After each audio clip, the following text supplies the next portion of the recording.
Patuloy na tinutugunan ng Department of Human Settlements and Urban Development Caraga ang mga nawasak na bahay sa Dinagat Islands dahil sa Bagyong Tino. Yan ang ulat ni Rene Luzon, Escuadro ng Philippine Information Agency, Caraga.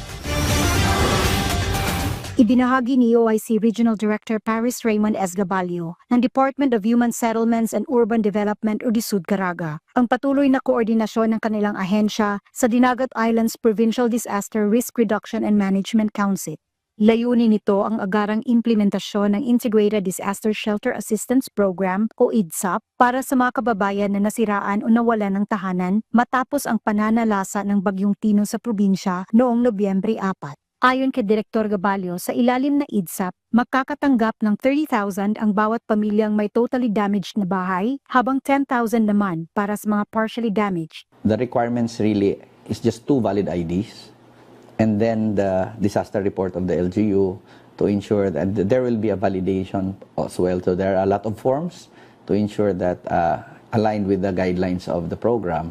Ang DSUD bilang lead agency ng shelter cluster ng Caraga Regional Disaster Risk Reduction and Management Council ay kasalukuyang ipag-ugnayan sa provincial at mga lokal na pamahalaan sa Dinagat Islands para sa maayos at agarang implementasyon ng programa kasama na ang gagawing balidasyon ng ahensya. Pag may nangyayari, diretso kayo sa barangay.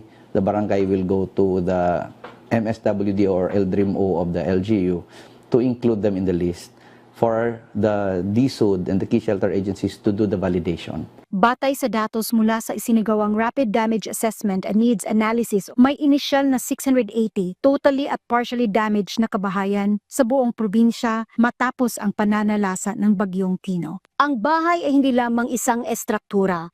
Ito ay lifeline at pangunahing pangangailangan.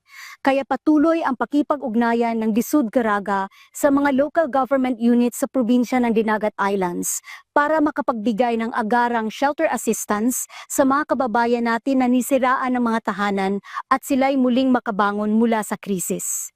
Mula sa Rehiyon Caraga, para sa Integrated State Media, ako si Rene Luzon Escuadro ng Philippine Information Agency.